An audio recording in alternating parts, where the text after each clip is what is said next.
What's up you guys and welcome back to my YouTube channel. When I was starting my art journey, I was inspired by multiple amazing artists and I was always trying to look up their styles, their techniques and the tools that they are using. This not only helped me to gain a lot of artistic knowledge, but it also helped me to develop my art style. And that's in a way the topic of today's video, because I'm not gonna try to take inspiration from my favorite artists, but I would simply steal their styles. Or well, at least I will just try. And I really want to do it because first of all, I've never done anything like that before, and second of all, I think it's gonna be such a good learning experience to explore my favorite artists' techniques, the tools that they are using, and all that tricks that maybe are not noticeable at first, but I will manage to explore them in the middle of the process. We'll see about that. So well, that's about it, and to make this challenge even more fun, I thought it would be super cool to draw myself in those different styles. And since you guys were also asking me in the comments to draw myself, I thought this video would be just perfect for that. So well, let's get started. So I'm obviously starting off with my style. I would say it's a mixture between semi-realism and cartoonish style. I like my drawings to resemble reality in, for example, body proportions and textures, but I do like my drawings to have this cartoonish touch. When it comes to my preferred technique, it's definitely a combination of alcohol-based markers and colored pencils. What I love about it is that I can achieve a very seamlessly blended base with the markers, and then I'm still able to add more shading and texture with colored pencils. And with the use of colored pencils, I'm also able to add more details than I would be able to do that with markers only. So that gives me a variety of options and I'm able to achieve any kind of effect that I want.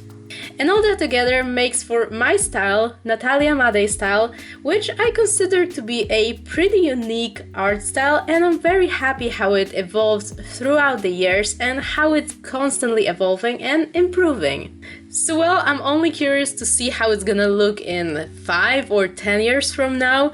It's for sure gonna be exciting to see. Next on the list is drawing with Waffle Style. Here I need to admit that I totally love her videos and her creativity. She's just so amusing to watch. What's funny though is that her technique and the process of drawing is very similar to mine, however the outcome is quite different. I would define her style as a cartoonish one with a cutesy and girly touch to it. As one of the biggest characteristics of her style, I would mention a lot of rounded shapes from the face structure to the whole silhouette. And even like Rin mentions, she loves to draw rounded ears. So well, I needed to include that in my today's drawing. Besides that, I love how she adds a hue of blush on the cheeks of her characters. It's super cute. So that's pretty much it about the drawing with Waffle style, from my perspective of course, and I need to say that I really enjoyed attempting to draw in her style, and I think that the result is also pretty cute. And now we're moving on to the legend of art side of YouTube, Draw with Jazza. Here I had a lot of troubles, I need to admit that, because I feel like Jazza has multiple styles he's drawing in. I do feel like his favorite technique though is alcohol-based markers, like in the previous styles, but he's not limiting himself to only that.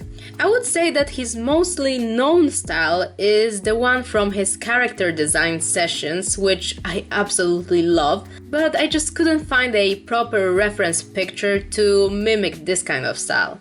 So here I decided to take an easier path and try to attempt to mimic the style from his Jazza avatar. And even though it felt like it's gonna be an easy task to do, like you can see on the screen, the drawing looks a little bit weird and off, because when his avatar is transferred into a girl character, it looks, I don't know, a little bit off. But well, even though the result might not be the best, I'm still glad that I took up on this challenge, and it was just so much fun to try to draw it. And well, now we're gonna take a very rapid turn from the cartoonish alley and I'll attempt to draw in Ladakh Style. And here, Fun fact, she's also Polish just like me, so well, high five and hi to all my Polish followers here. And well, she's drawing anime-like characters, at least this is how I would call it. Her characters are always super beautiful, and she's also drawing mostly girls. The most significant features of her style must be the very flowy and delicate lines that were so hard for me to mimic. It felt almost like every line she drew was either carelessly put in a very correct place or was studied for hours and neatly placed on the paper in that exact place. I guess you guys know what I'm saying. And for such a newbie to anime style like I am, it was very hard to try to execute those neatly placed lines, and I had a quite hard time to be as delicate in my drawings as she is. Another feature of her drawings is the fact that she uses brown shades for the outline instead of using something so bold like black. And you might think that black and brown outline would probably look very similar, but no, they actually look totally different, and because she's using brown outline, this gives even more of this kind of flowy and delicate feeling to it. And as far as the technique goes, Asia also seems to be very passionate about alcohol-based markers, which is kind of obvious because this technique is very significant for the anime and manga styles. Now we're switching the technique and I'm gonna paint with watercolors, which means I'm gonna try to mimic Arival Style. She's one of the artists I've been following since I had Instagram, at least this is what I can remember, so I really wanted to include her in my today's list. Her style is also quite cartoonish and stylized, but as all the styles here, it's very unique and personal. What's very significant to her style is definitely the use of rather warm colors, a lot of rounded shaped objects and characters overall, and the mastered use of textures. If you browse through her work, you will notice this kind of cozy vibe from most of the illustrations she's doing, and I think this is why a lot of people love her for that. And well, of course, so do I. Next on my today's list, there's an artist that I just couldn't skip. I mean Lois. She's one of the masters of art that have been around for a good while. Her style is just so unique that it's really hard to find good words to describe it. Like all the previous styles, hers is also on the more cartoonish side. But unlike all the previous styles, this time, as you can already tell, I'm gonna be drawing in digital, like Lois. In her works we can see an amazing use of colors as well as perfectly balanced highlights and shadows. Her sketches are rather on the rough side, however the finished illustrations, the digital ones, have full spectrum of colors, and these are the totally mesmerizing ones. The reference picture I was basing my drawing off of is one of her older works, but I think it captures the essence of her style. As you can see, she's using a pretty thick outline that varies depending on the amount of light the drawing is exposed to. And as I was mentioning before, what I like about her more sketchy works is that the fact they are pretty rough. You can still see the construction lines underneath the coloring, but this is what gives this really personal touch to the artwork. And even though I didn't draw in digital for a while, I enjoyed making this drawing so much that I'm for sure gonna come back to digital as soon as possible. So well, that's pretty much all that sums up Lois Style. Now we're gonna move to another artist that I love, and I'm speaking about Lia Lopez. Her drawings are out of this world. She can make a simple character sketch to an inspirational piece with outstanding use of colors and lines. Her style is again cartoonish like all the other styles so far, but I would even risk and compare it to the Disney style. Instead of using black outline for her drawings, she also prefers brown or reddish shades, just like Ladakh, and that is something that makes for a softer appearance of her characters. What I noticed about her style once I was browsing through her work is that she likes to use a warm light coming from one side, on her characters to make them pop even more. And I love this kind of technique and I totally need to try it out on my drawings. Anyway, I need to say that she's also one of my biggest inspirations, and I remember how impressed I was with her art when I was starting my own art journey. But don't get me wrong, I'm still obsessed with her creation till this day, and I'm following her on all the possible social media to see what she's gonna create next, because I'm in love with her art.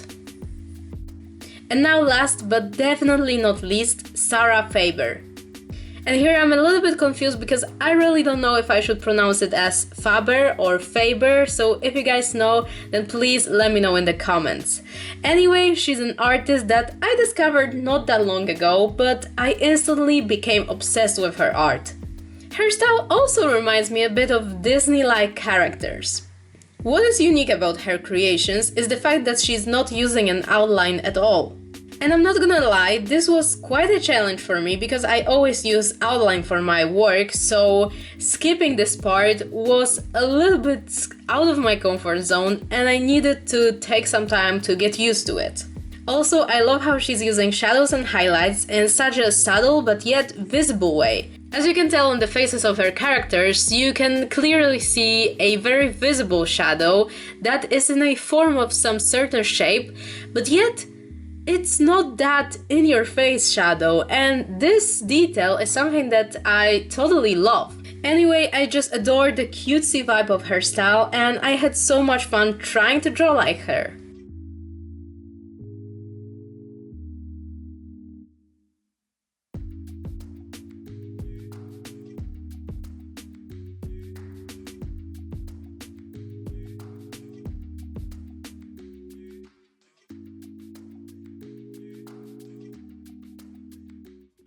Alright you guys, and that wraps up my today's video where I was trying to steal other artists' styles. Firstly, tell me which style is your favorite, do you know all these artists?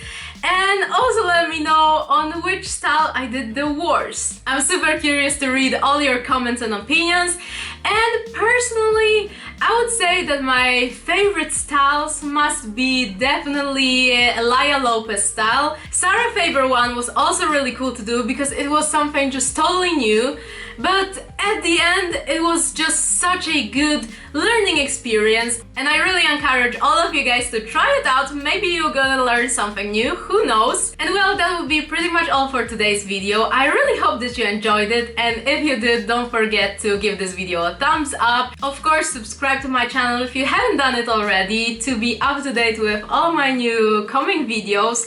And well, thank you guys so much for watching. I appreciate you all being here and watching my videos. I love you all so much and I can't wait to see you in my future videos. Take care you guys. Bye! I'm just going with the gut, never had a doubt, felt like this is just a must. Put me in perspective, I'm the deepest in the cut. Everybody tuning in, but this is just for us now.